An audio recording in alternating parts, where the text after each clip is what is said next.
Good morning everyone.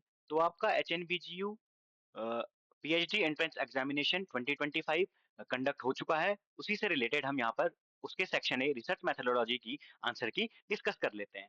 तो question number 1 के साथ शुरू करते हैं। विच of the following is not true about the content analysis. तो यहाँ पर जो इसका करेक्ट ऑप्शन हो जाएगा वो हो जाएगा आपका option D, the smallest reported unit is a sentence. यहाँ पर जो स्मॉलेस्ट रिपोर्टेड यूनिट होती है वो आपकी होती है एक वर्ड, इसलिए इसका जो करेक्ट ऑप्शन होगा वो होगा option D. Question number 2, data is collected in depth and through a more interactive way in qualitative method. Option B इसका करेक्ट आंसर हो जाएगा। Question number 3, which of the following statement is wrong statement. तो good research is not replicable is wrong statement. Question number 4, what is not related to the meaning of design? So deciding research objective is not related to the meaning of design. Investigation of data for patterns or evidence of an effect is called analysis. Option B इसका correct answer हो जाएगा। A preliminary study carried out to predict snacks assess feature of a main study to follow is known as, इसे कहते हैं हम piloting. Option B। Question number 7, which test is used when data doesn't follow a normal distribution. तो जब data आपका normal distribution follow नहीं करता तो आप एक नॉन पैरामेट्रिक टेस्ट का यूज करते हैं। यहाँ पर नॉन पैरामेट्रिक टेस्ट का जो एग्जांपल है वो है Spearman rank correlation test. Question number 8, the assumptions of no effect in the population from which samples are drawn, इसे हम कहते हैं null hypothesis. Option C, which of the following statement is not true for questionnaire. तो it should be subjective, या objective भी आपकी हो सकती है। ऑप्शन डी इसका करेक्ट आंसर हो जाएगा। Observation without intervention in observe people own environment is known as naturalistic observation. Option A. Quasi experiment is when the experimenter does not have complete control over all central variable. Option A इसका correct answer हो जाएगा। The study carried out outside the laboratory and in participant natural environment is known as field study. आप इसे कहते हैं। Option B इसका correct answer हो जाएगा। क्वेश्चन नंबर 13 की अगर हम बात करें, to put various trials of an experiment into an unbiased frequency where prediction is impossible is known as randomize. Option इसका करेक्ट आंसर हो जाएगा। Research that explore the measurement of phenomena without testing hypothesis, इसे हम कहते हैं descriptive research. Question number 15 अगर हम देखें तो क्वेश्चन नंबर 15 है, the type of sample selected by taking every nth case from a list of target population, इसे हम कहते हैं सिस्टमैटिक सैंपलिंग। ऑप्शन डी इसका करेक्ट आंसर हो जाएगा। Liquor type scale is more suitable for attitude testing. Option D इसका correct answer हो जाएगा। क्वेश्चन नंबर 17 की अगर हम बात करें, तो आपको ये पूछ रहा है कि रिसर्च रिपोर्ट के लिए यहाँ पर कुछ स्टेटमेंट इसने दिए हैं, उसके लिए कौन सा स्टेटमेंट फॉल्स स्टेटमेंट है, करेक्ट नहीं है। तो it should be pedantic, it should be straightforward, explain in creative language, it should be concise. Option C इसका करेक्ट आंसर हो जाएगा, एक्सप्लेन इन क्रिएटिव लैंग्वेज। अगर आप क्वेश्चन नंबर 18 की बात करें, विच of the following is not an experimental design. तो experimental design आपका कोरिलेशन डिजाइन नहीं है। क्वेश्चन नंबर 19 अगर आप देखें, a concept used for scientific purposes and part of theoretical framework. तो इसका जो करेक्ट ऑप्शन हो जाएगा option A, variable. Question number 20 अगर हम देखें, विच of the following statement about research is not correct. तो आप यहाँ पर देखोगे experimentation in research is done to develop hypothesis, ये एक फॉल्स स्टेटमेंट है क्योंकि एक्सपेरिमेंटेशन का यूज आप हाइपोथेसिस को टेस्ट करने के लिए करते हैं, ना कि उसे डेवलप करने के लिए। क्वेश्चन नंबर 21 अगर आप देखोगे, which of the following is not basic postulate of scientific method. Scientific method का जो बेसिक पोस्टुलेट नहीं है वो है आपका 21 का जो आपका ऑप्शन हो जाएगा वो हो जाएगा, it is committed to subjective consideration. ये आपका ऑब्जेक्टिव कंसिडरेशन को भी कमिट हो सकता है, इसलिए इसका जो करेक्ट आंसर हो जाएगा वो हो जाएगा आपका ऑप्शन सी। 22 की अगर हम बात करें, विच of the following is not true. आपको ये बताना है कि यहाँ पर 4 स्टेटमेंट आपको दिए गए, इनमें से कौन सा स्टेटमेंट ट्रू नहीं है। तो इसका जो करेक्ट ऑप्शन होगा वो होगा option D, initially the problem should be stated in a specific way and then general topic is formed. ऐसा नहीं होता, पहले आप जनरल टॉपिक को फॉर्म करते हो, उसके बाद आप उसको नैरोवर डाउन करके स्पेसिफिक प्रॉब्लम में फॉर्मुलेट करते हो।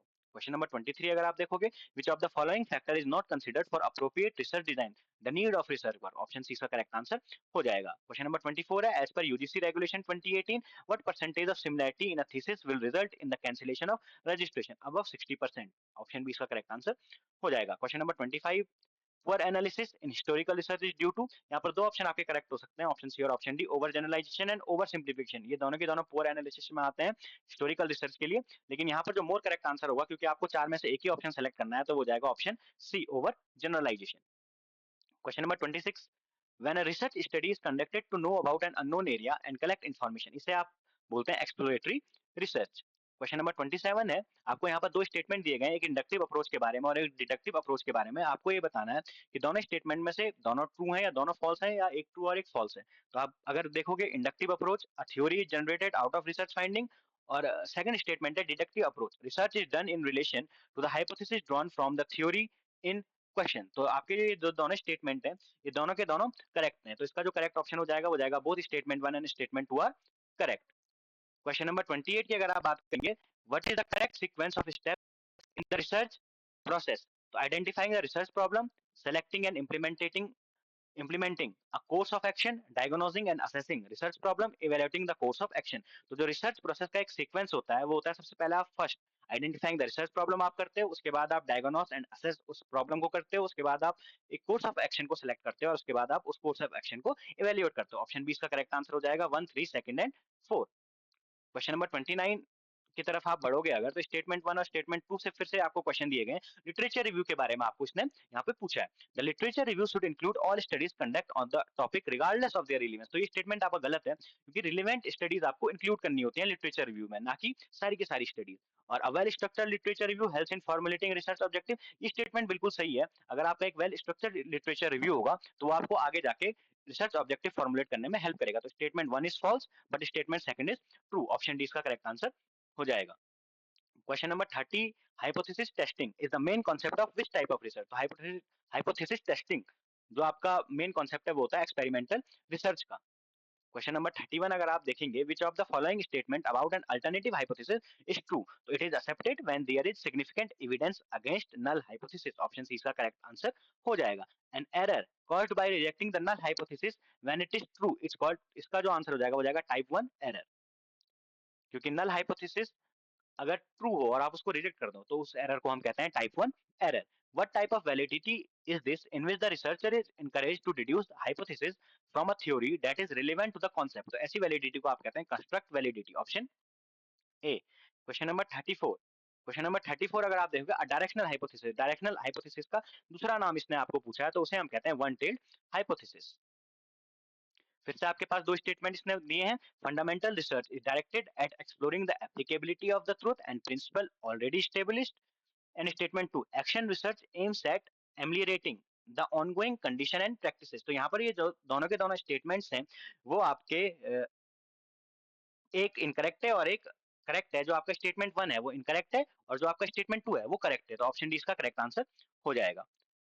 ट्रू जीरो पॉइंट, तो जो ट्रू जीरो पॉइंट होता है वो एक फीचर होता है रेशियो स्केल का। ऑप्शन बी इसका करेक्ट आंसर हो जाएगा। विच of the following is an example of qualitative variable? तो क्वालिटेटिव वेरिएबल इनमें से कौन है? क्वालिटेटिव वेरिएबल वो वेरिएबल होता है जिसे आप मेजर ना कर पाओ, न्यूमेरिकली मेजर ना कर पाओ। तो height of student, age of employees और मंथली इनकम, आप इन तीनों के तीनों को न्यूमेरिकली मेजर कर सकते हो, पर ब्लड टाइप ऑफ पेशेंट को आप न्यूमेरिकली मेजर नहीं कर सकते। इसलिए जो इसका करेक्ट आंसर हो जाएगा वो जाएगा option C. 38, which of the following are the characteristic of good sample? Good sample के कैरेक्टरिस्टिक कौन कौन से हैं? तो गुड सैंपल के कैरेक्टरिस्टिक सबसे main representative of the population characteristic और फ्री फ्रॉम बायस, तो बी एंड ई। और serving the personal consideration of the research, ये इसमें नहीं आएगा, ये गुड सैंपल का कैरेक्टरिस्टिक नहीं होता है। तो जिस भी ऑप्शन में सी है, पहले आप उसे ऑप्ट आउट कर लो। तो अगर आप यहाँ पर नीचे जाओगे और देखोगे, तो ए, सी और डी, ये तीनों के तीनों ऑप्शंस ऐसे हैं जिसमें सी इंक्लूड है, और सी एक गुड सैंपल का कैरेक्टरिस्टिक नहीं है। तो ये तीनों के तीनों ऑप्ट आउट हो जाएंगे, एलिमिनेट हो जाएंगे, और जो करेक्ट आंसर आपका होगा वो होगा option B, B, D and E. उसके बाद फिर से आपके पास दो स्टेटमेंट है क्वेश्चन नंबर 39 में। पॉपुलेशन और सैंपल्स की डेफिनेशन आपको यहाँ पर बताई है इसने कि the population in research means a defined aggregate of something which is focus of study. और सैंपल के बारे में ये बोलता है, sample is a sub aggregate drawn from a defined aggregate to represent it. तो जो 39 का आंसर आपका हो जाएगा, वो यहाँ दोनों के दोनों जो स्टेटमेंट है वो दोनों के दोनों करेक्ट है। Both statement 1 and 2 are correct. Option इसका करेक्ट आंसर हो जाएगा। Question number 40, a statistical fluctuation that occurs because of chance variation in the sample is called, इसे हम कहते हैं random sampling error। Question number option D. Question number 41, which of the following pair is true? तो इसमें जो true pair है या correct pair है वो है पहला ऑप्शन है पर्पजिव सैंपलिंग। जो पर्पजिव सैंपलिंग होती है वो एक नॉन प्रोबेबिलिटी सैंपलिंग का टाइप होती है। ऑप्शन इसका करेक्ट आंसर हो जाएगा। तो अगर आप 42 की तरफ बढ़ेंगे, 42 क्वेश्चन है आपका, sampling is a process used in statistical analysis in which a predetermined number of dash are taken from a larger population. तो आप ऑब्जर्वेशन को एनालाइज करते हो यहाँ पे, तो जो करेक्ट आंसर हो जाएगा वो जाएगा option B, observation. Question number 43 अगर आप देखोगे, तो दो स्टेटमेंट आपके हैं, statement 1 and statement 2। Multivariate analysis से आपको या मल्टीवेरिएट स्टडीज से आपको यहाँ पर दो स्टेटमेंट दिए गए हैं। Multivariate studies demand larger sample than univariate studies. तो जो आपका स्टेटमेंट 1 है वो तो बिल्कुल सही है कि मल्टीवेरिएट स्टडीज में आपको लार्जर सैंपल की नीड होती है। उसके बाद अगर आप स्टेटमेंट सेकंड देखो, तो मल्टीवेरिएट स्टडीज, जो मल्टीवेरिएट स्टडीज है आपकी, do not analyse the data set involving sample several responses. तो ये इनकरेक्ट ऑप्शन है, फॉल्स स्टेटमेंट है। तो जो इसका करेक्ट आंसर हो जाएगा वो जाएगा option C, statement 1 is correct but statement second is incorrect. When data is collected from every individual in a specific group, it is called, जब डाटा आप कलेक्ट करते हो एक स्पेसिफिक ग्रुप से, हर एक इंडिविजुअल से लेके, तो उसे हम सेंसस कहते हैं। तो यहाँ पर सेंसस ऑप्शन में है नहीं, सेंसस रिपोर्ट उसे कहा जाता है। तो सेंसस रिपोर्ट को हम डायरेक्टली लिंक कर सकते हैं पॉपुलेशन से। तो ऑप्शन बी इसका करेक्ट आंसर हो जाएगा। Some of the threats to internal validity. अब इंटरनल वैलिडिटी के थ्रेट्स जो है यहाँ पर आपके 4 थ्रेट हैं, B C D and E, pre testing, attrition, history and maturation. अब ये बी सी डी का कोई ऑप्शन आपको दिया हुआ नहीं है, आपको 2 ऑप्शन यहाँ पर करेक्ट हो सकते हैं, या तो बी डी ई या सी डी ई। अब देखते हैं यहाँ पर जो एच एन बी है वो क्या अपना आंसर देता है। पर ये जो चारों के चारों हैं, बी सी डी, ये चारों के चारों थ्रेट्स हैं इंटरनल वैलिडिटी के लिए, लेकिन यहाँ पर जो मोर करेक्ट ऑप्शन होगा वो होगा C D E, option D. अगर आप 46 क्वेश्चन को देखो, statistic that are used to summarise and describe the important characteristic of sample data, इसे हम कहते हैं descriptive static. Question number 47, asymmetrical distribution. अब अगर सिमेट्रिकल डिस्ट्रीब्यूशन है तो यानी दोनों तरफ उसमें सिमेट्री होनी चाहिए। जब दोनों तरफ सिमेट्री होगी तो जो मीन मोड मीडियन होगा वो एक ही पॉइंट पे आएगा। तो इसका मतलब जो मीन मोड मीडियन है उनकी वैल्यूज क्या होती है, बराबर होती है। तो ऑप्शन 20 का करेक्ट आंसर हो जाएगा। Which of the following is not typically included in the main body of a research report? तो जो BCD हैं आपके, literature review, data analysis, research finding, ये मेन बॉडी में आता है रिसर्च रिपोर्ट की। टाइटल पेज आपका मेन बॉडी में नहीं आता, ये रिसर्च रिपोर्ट से पहले वाले पेज पे आता है। तो ऑप्शन इसका करेक्ट आंसर हो जाएगा। What is the main difference between a bibliography and a reference list? तो बिब्लियोग्राफी और रेफरेंस लिस्ट में सबसे बड़ा डिफरेंस यही है कि a reference list include only sources cited in the text, while a bibliography include all sources consulted। Option इसका correct answer हो जाएगा। 50 जो आपका क्वेश्चन है, what is the role of plagiarism detection software in academic research? तो इसका जो role है वो है, it identifies instances of copied content and improper citation. Option 20 का करेक्ट आंसर हो जाएगा।